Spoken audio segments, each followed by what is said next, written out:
Hi అండి. అందరికీ నమస్కారం. Welcome to my channel. ఈ వీడియోలో ఏపీ ప్రభుత్వ ఉద్యోగులకు మరియు పెన్షనర్లకు 35,000 కోట్ల పెండింగ్ బిల్లులపై కీలక ప్రెస్ మీట్. దీనికి సంబంధించిన పూర్తి తాజా సమాచారాన్ని ఈ వీడియోలో తెలుసుకుందాము. వీడియో అయితే ఎక్కడే గాని స్కిప్ చేయకుండా ఎండ్ వరకు చూసేయండి. అప్పుడే ఇన్ఫర్మేషన్ పూర్తిగా అర్థమవుతుంది. అలాగే వీడియో చూస్తున్న ప్రతి ఒక్కరు వీడియోకి లైక్ చేయండి ఫ్రెండ్స్. ఈ వీడియోని తోటి ఉద్యోగ, పెన్షనర్ మిత్రులతో అయితే షేర్ చేయండి.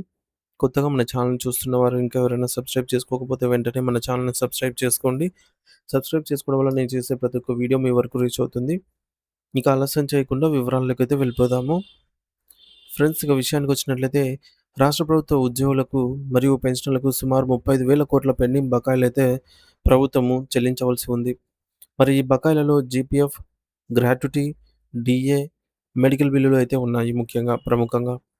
గతంతో పోలిస్తే బకాయిలు 25,000 కోట్ల నుంచి 35,000 కోట్లకైతే పెరిగాయి. ఈ 2 సంవత్సరాల్లో దాదాపుగా. రాష్ట్రంలో ఆదాయం కంటే ఖర్చులు ఎక్కువగా ఉండటం వల్ల వెంటనే చెల్లించడం అనేది కష్టమనే చెప్పాలి. మరి ఇంత మొత్తం ఒకేసారి చెల్లించడం కాకుండా పరిష్కారంగా ప్రభుత్వ భూములను ఇవ్వడం ద్వారా బకాయిలను సర్దుబాటు చేయాలనైతే ఉద్యోగ సంఘ నాయకులు ప్రభుత్వానికి సూచించారు. సచివాలయ ఉద్యోగుల్లో సమస్యలు ఎక్కువగా ఉండటంతో సుమారు 50,000 మంది ఉద్యోగాలు వదిలారు. మరి సమస్యలు పరిష్కరించకపోతే ఉద్యోగ సంఘాలు ఆందోళనను తీవ్రతరం చేస్తామని కూడా హెచ్చరించాయి. మొత్తం మీద ఇది ఉద్యోగులకు బకాయిలు మరియు ప్రభుత్వ ఆర్థిక పరిస్థితిపై తీవ్ర ఆందోళన చూపించే విషయంగా అయితే ఉందన్నమాట. మొత్తానికి రీసెంట్‌గా మనకు 7,000 కోట్ల రూపాయల నిధులు విడుదల చేసినప్పటికీ, ఈ యొక్క బకాయిలు ఏవైతే ఉన్నాయో ఇంకా 35,000 కోట్ల వరకు దాదాపుగా ఉన్నాయి. మరి ప్రభుత్వము ఒకటేసారి కాకపోయినా విడతల వారీగా అయినా చెల్లించాలని, అది కుదరకపోతే భూములను కేటాయించి ఇవ్వడము. సో,